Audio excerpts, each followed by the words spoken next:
ವಿಶ್ವವ್ಯಾಪಿ ವಿಶ್ವಶಕ್ತಿ ಪಿನಾಕಿ ವಿಶ್ವೇಶಾನೋ ವಿಶ್ವಕೃದ್ ವಿಶ್ವಮೂರ್ತಿ ವಿಶ್ವಜ್ಞಾತ ವಿಶ್ವಸಂಹಾರಕಾರಿ ವಿಶ್ವಾರಾಧ್ಯ ರಾಧಯತ್ವೀಹಿ ತನ್ನಃ.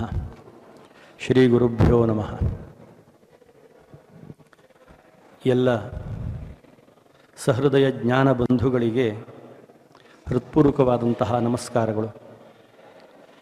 ಕಳೆದ 16 ವರ್ಷಗಳಿಂದ ಬೆಂಗಳೂರಿನಲ್ಲಿ ಧಾರ್ಮಿಕ ಚಿಂತನಾ ಬಳಗ ಎಂಬ ಈ ಶೀರ್ಷಿಕೆಯ ಅಡಿಯಲ್ಲಿ ಹಲವಾರು ಜನ ಆಸಕ್ತಿಯಿಂದ ಧರ್ಮ ಜಾಗೃತಿಯ ಒಂದು ಕಾರ್ಯವನ್ನು ನಿರ್ವಹಿಸ್ತಾ ಇದ್ದಾರೆ.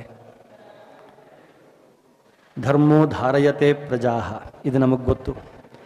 ಧರ್ಮವನ್ನು ನಾವೆಷ್ಟು ಆಶ್ರಯಿಸ್ತೇವೋ ಅಷ್ಟು ಧರ್ಮ ನಮ್ಮನ್ನು ರಕ್ಷಿಸ್ತದೆ. ಧರ್ಮೋ ರಕ್ಷತಿ ರಕ್ಷಿತಃ. ನಮಗೆ ಆಶ್ಚರ್ಯವಾಗಬಹುದು. ಧರ್ಮ ಅಮೂರ್ತವಾದದ್ದು. ಅಮೂರ್ತವಾದ ಧರ್ಮ ನಮ್ಮನ್ನು ಹೇಗೆ ರಕ್ಷಣೆ ಮಾಡ್ತದೆ? ನಮಗೆ ರಕ್ಷಣೆ ಅಂತ ಹೇಳಿದ ತಕ್ಷಣ ಒಂದಿಷ್ಟು ಆಯುಧದ ನೆನಪಾಗುತ್ತದೆ. ಆದರೆ ಧರ್ಮದಂತಹ ಒಂದು ಬಲಿಷ್ಠವಾದ ಆಯುಧ ಭಗವಂತ ಬೇರೆ ಯಾವುದನ್ನು ನಮಗೆ ನೀಡಲಿಲ್ಲ. ಭೌತಿಕವಾದಂತಹ ಎಲ್ಲ ಆಯುಧಗಳು ಕೂಡ ಭೌತಿಕವಾದಂತಹ ಸನ್ನಿವೇಶವನ್ನು ರಕ್ಷಿಸಬಹುದೇ ಹೊರತು ಮಾನಸಿಕವಾದಂತಹ ರಕ್ಷಣೆಯನ್ನು ನೀಡಿ ಮಾನಸಿಕವಾದಂತಹ ಒಂದು ಸ್ಥಿತಿಯನ್ನು ಗತಿಯನ್ನು ನಿರ್ಮಾಣ ಮಾಡಿಕೊಡಲಿಕ್ಕೆ ಸ್ಥೂಲವಾದ ಭೌತಿಕವಾದ ಆಯುಧದಿಂದ ಸಾಧ್ಯವಿಲ್ಲ. ಅದಕ್ಕೆ ಧರ್ಮವೆಂಬಂತಹ ಆಯುಧವೇ ಬೇಕು. ಆ ಧರ್ಮ ಅದು ಹೇಗಿರುತ್ತೆ ಅಂತಂದರೆ ಅಮೂರ್ತವಾದರೂ ಕೂಡ ಮೂರ್ತವಾದಂತಹ ನಮ್ಮಿಂದ ಅದು ಚಾಲನೆಯನ್ನು ಪಡ್ಕೊಂಡು ತನ್ನ ಅಸ್ತಿತ್ವವನ್ನು ಪ್ರದರ್ಶಿಸ್ತಾ ಇರುತ್ತದೆ.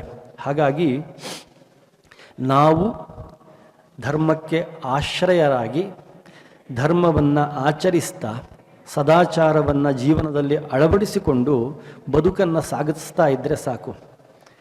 ಆ ಧರ್ಮ ನಮ್ಮನ್ನು ಪೂರ್ಣವಾಗಿ ರಕ್ಷಿಸ್ತದೆ.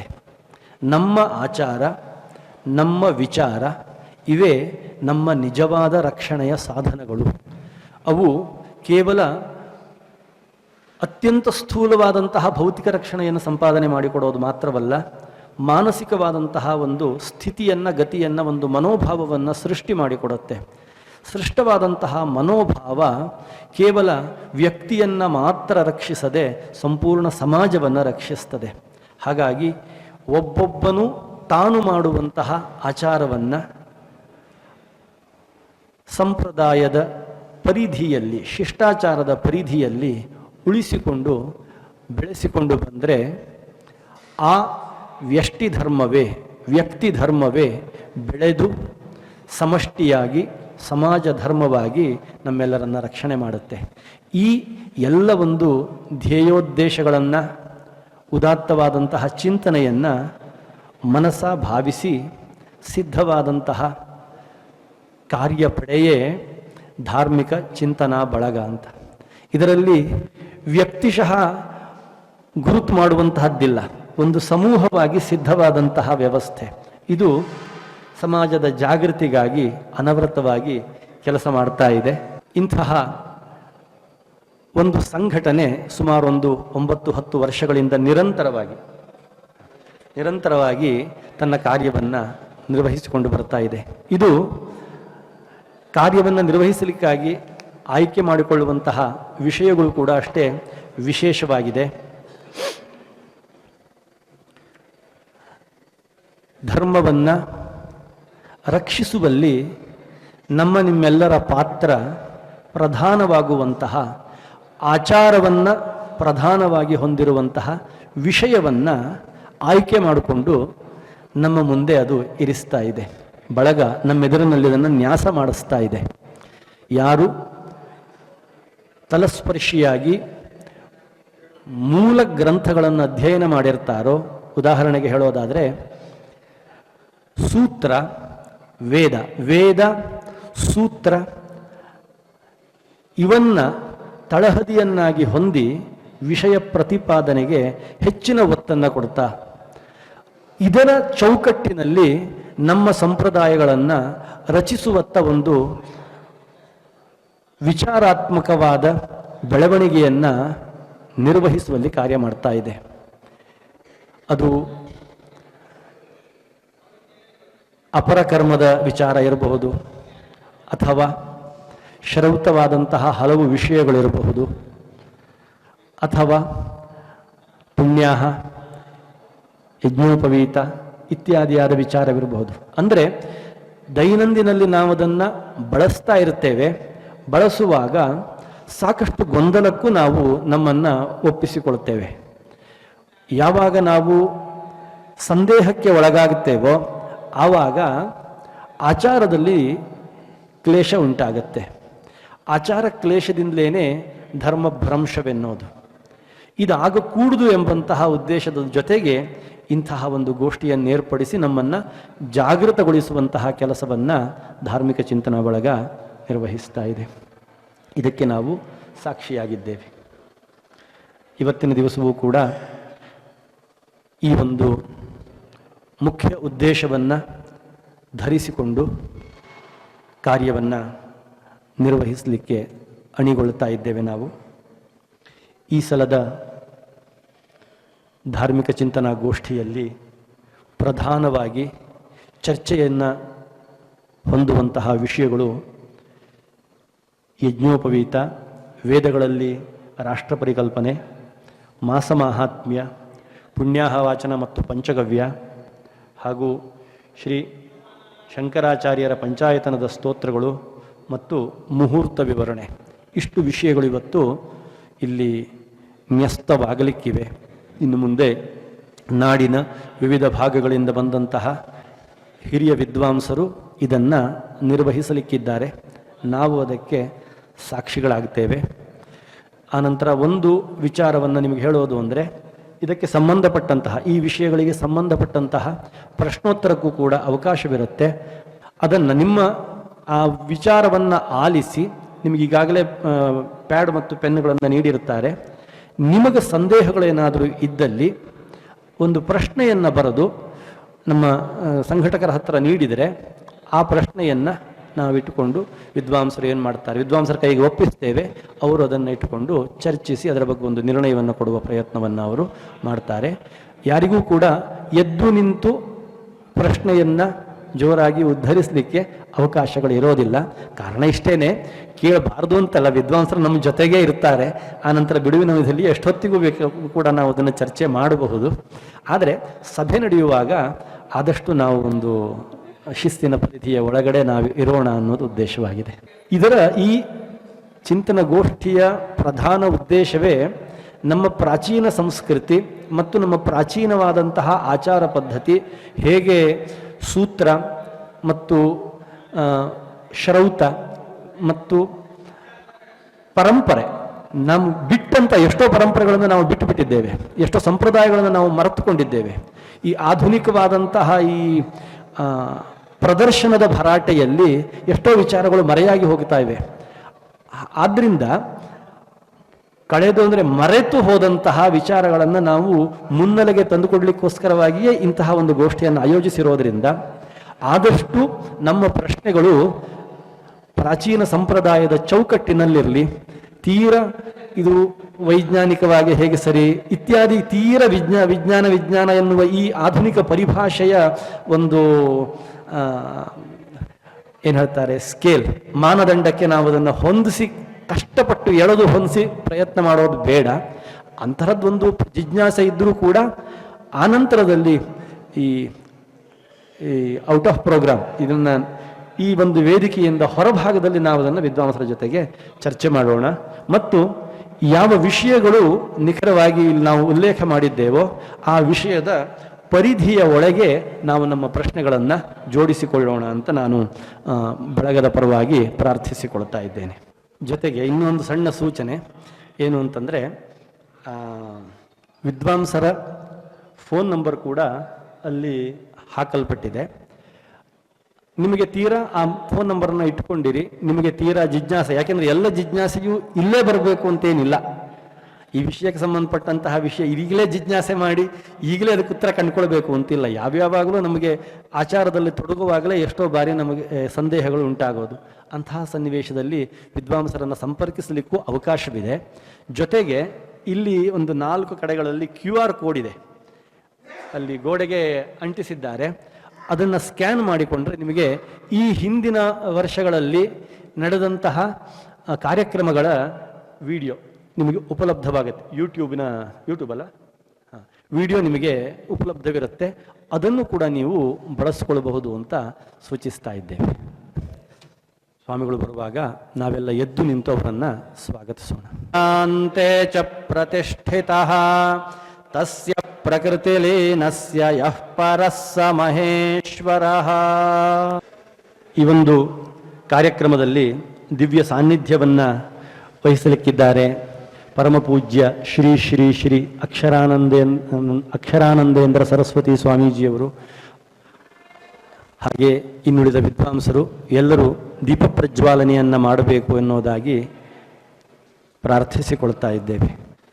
ಅಷ್ಟಾವಧಾನಿ ಗುಂಡಿಬೈಲ್ ಸುಬ್ರಹ್ಮಣ್ಯ ಭಟ್ರು, ಹಾಗೆ ಪ್ರೊಫೆಸರ್ TN ಪ್ರಭಾಕರ್ ಅವರು, ವಸಂತ ಭಟ್ರವರು, ಎಲ್ಲ ಹಿರಿಯರು ಲಕ್ಷ್ಮೀ ನರಸಿಂಹದೇವರಿಗೆ ಪುಷ್ಪಾರ್ಚನೆ ನಿರ್ವಹಿಸಬೇಕು ಅನ್ನೋದಾಗಿ ಎಲ್ಲ ಗಣ್ಯ ಅತಿಥಿಗಳನ್ನು ಪ್ರಾರ್ಥಿಸಿಕೊಳ್ತಾ ಇದ್ದೇವೆ.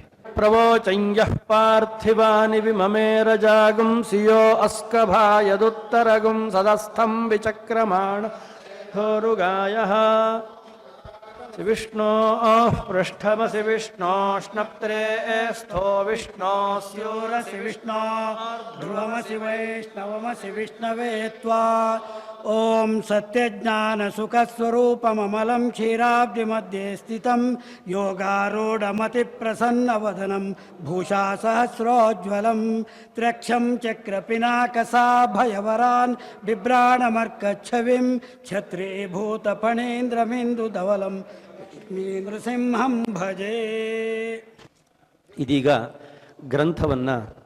ಗ್ರಂಥಕ್ಕೆ ಪುಷ್ಪಾರ್ಚನೆಯನ್ನು ಮಾಡುವ ಮೂಲಕ ವ್ಯಾಸ ನಮನವನ್ನು ನಿರ್ವಹಿಸಬೇಕು ಅಂತ ಎಲ್ಲ ವಿದ್ವಾಂಸರಲ್ಲಿ ಪೂಜ್ಯರಲ್ಲಿ ಪ್ರಾರ್ಥನೆ. ಸರಸ್ವತಿ ವಾಜೇಭಿರ್ವಾಜಿನೀವತೆ ಧೇನಾಮ ವಿತ್ರ್ಯವತು ಅರ್ಹತಃ ಪರ್ವತಾದಾಸ್ವತಿ ಯಜತಾಗಂತು ಯಜ್ಞಂ ಅಹಂ ದೇವಿ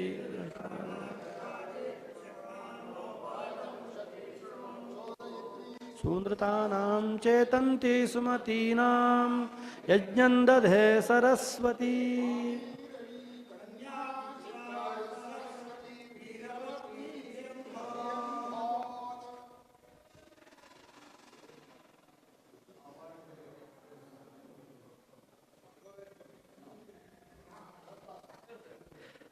ಎಲ್ಲ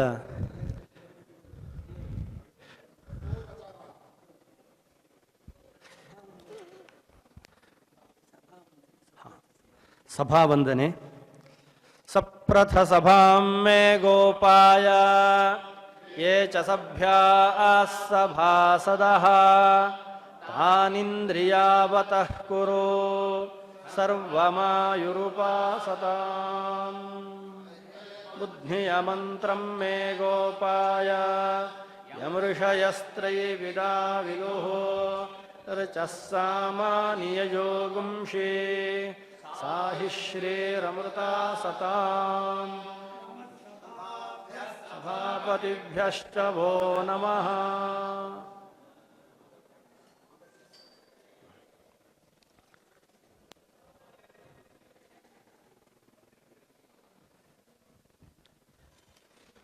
ಈ ಒಂದು ಕಾರ್ಯಕ್ರಮಕ್ಕೆ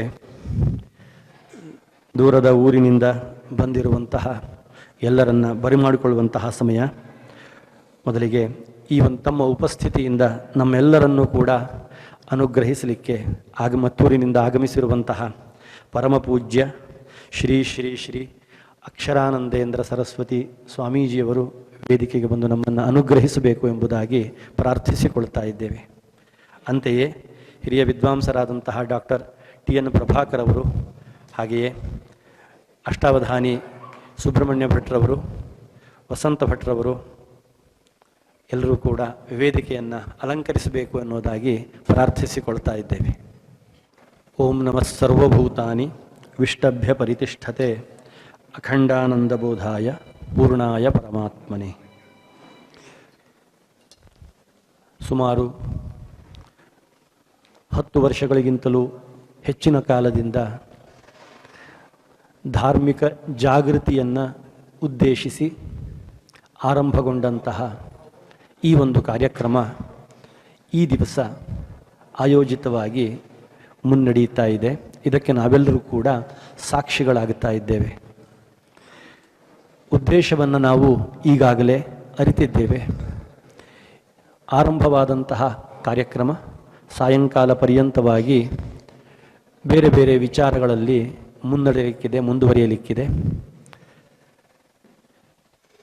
ಈ ಒಂದು ಕಾರ್ಯಕ್ರಮಕ್ಕೆ ಮತ್ತೂರಿನಿಂದ ಆಗಮಿಸಿ ತಮ್ಮ ದಿವ್ಯ ಸಾನ್ನಿಧ್ಯವನ್ನಿಟ್ಟು ನಮ್ಮನ್ನು ಆಶೀರ್ವಚಿಸಿ ಉದ್ಬೋಧಿಸಲಿಕ್ಕೆ ಬಂದಿರುವಂಥವರು ಪೂಜ್ಯರಾದ ಪರಮಪೂಜ್ಯರಾದ ಶ್ರೀ ಶ್ರೀ ಶ್ರೀ ಅಕ್ಷರಾನಂದೇಂದ್ರ ಸರಸ್ವತಿ ಮಹಾಸ್ವಾಮಿಗಳು ಅವರಿಗೆ ಧಾರ್ಮಿಕ ಚಿಂತನಾ ಬಳಗ ಬೆಂಗಳೂರು ಇದರ ವತಿಯಿಂದ ಹಾಗೂ ನಿಮ್ಮೆಲ್ಲರ ಪರವಾಗಿ ಭಕ್ತಿಪೂರ್ವಕವಾದಂತಹ ಪ್ರಣಾಮಪೂರ್ವಕವಾದಂತಹ ಸ್ವಾಗತವನ್ನು ಅರ್ಪಿಸೋಣ. ಅಂತೆಯೇ ಮೈಸೂರಿನಿಂದ ಆಗಮಿಸಿದಂತಹ ಹಿರಿಯ ವಿದ್ವಾಂಸರಾದಂತಹ ಶ್ರೀಯುತ ಡಾಕ್ಟರ್ ಟಿ.ಎನ್. ಪ್ರಭಾಕರ್ ಅವರು ಕೂಡ ಇಂದು ನಮ್ಮ ಜೊತೆ ಇದ್ದಾರೆ. ಮಾಸ ಮಾಹಾತ್ಮ್ಯ ಎಂಬ ವಿಚಾರವನ್ನು ಹಾಗೂ ಈ ಎಲ್ಲ ಕಾರ್ಯಕ್ರಮದ ಅವಲೋಕನವನ್ನು ನಡೆಸಲಿದ್ದಾರೆ. ಶ್ರೀಯುತ ಡಾಕ್ಟರ್ ಟಿ.ಎನ್. ಪ್ರಭಾಕರ್ ಅವರಿಗೂ ಕೂಡ ಧಾರ್ಮಿಕ ಚಿಂತನ ಬಳಗದ ಪರವಾಗಿ ನಿಮ್ಮೆಲ್ಲರ ಪರವಾಗಿ ಹೃತ್ಪೂರ್ವಕವಾದಂತಹ ಸ್ವಾಗತವನ್ನು ಅರ್ಪಿಸೋಣ. ಅದೇ ರೀತಿಯಲ್ಲಿ ದೂರದ ಉಡುಪಿಯಿಂದ ಆಗಮಿಸಿರುವಂತಹ ಅಷ್ಟಾವಧಾನಿಗಳಾಗಿರುವಂತಹ ಗುಂಡಿಬೈಲು ವಿದ್ವಾಂಸರಾದ ಗುಂಡಿಬೈಲು ಸುಬ್ರಹ್ಮಣ್ಯ ಭಟ್ರವರು ಕೂಡ ನಮ್ಮ ಜೊತೆ ಇದ್ದಾರೆ. ಅವರಿಗೂ ಕೂಡ ಧಾರ್ಮಿಕ ಚಿಂತನ ಬಳಗದ ಪರವಾಗಿ ನಿಮ್ಮೆಲ್ಲರ ಪರವಾಗಿ ಹೃತ್ಪೂರ್ವಕವಾದಂತಹ ಸ್ವಾಗತವನ್ನು ಅರ್ಪಿಸೋಣ. ಜೊತೆಗೆ ಇದೇ ಬೆಂಗಳೂರಿನವರೇ ಆದಂತಹ ವಿದ್ವಾಂಸರಾದ ಶ್ರೀಯುತ ಡಾಕ್ಟರ್ ವಸಂತ್ ಭಟ್ ಅವರು ಕೂಡ ಇಂದು ನಮ್ಮ ಜೊತೆ ಇದ್ದಾರೆ. ಉತ್ತಮ ವಾಗ್ಮಿಗಳು. ಅವರಿಗೂ ಕೂಡ ಧಾರ್ಮಿಕ ಚಿಂತನ ಬಳಗದ ಪರವಾಗಿ ನಿಮ್ಮೆಲ್ಲರ ಪರವಾಗಿ ಹೃತ್ಪೂರ್ವಕವಾದಂತಹ ಸ್ವಾಗತವನ್ನು ಅರ್ಪಿಸೋಣ.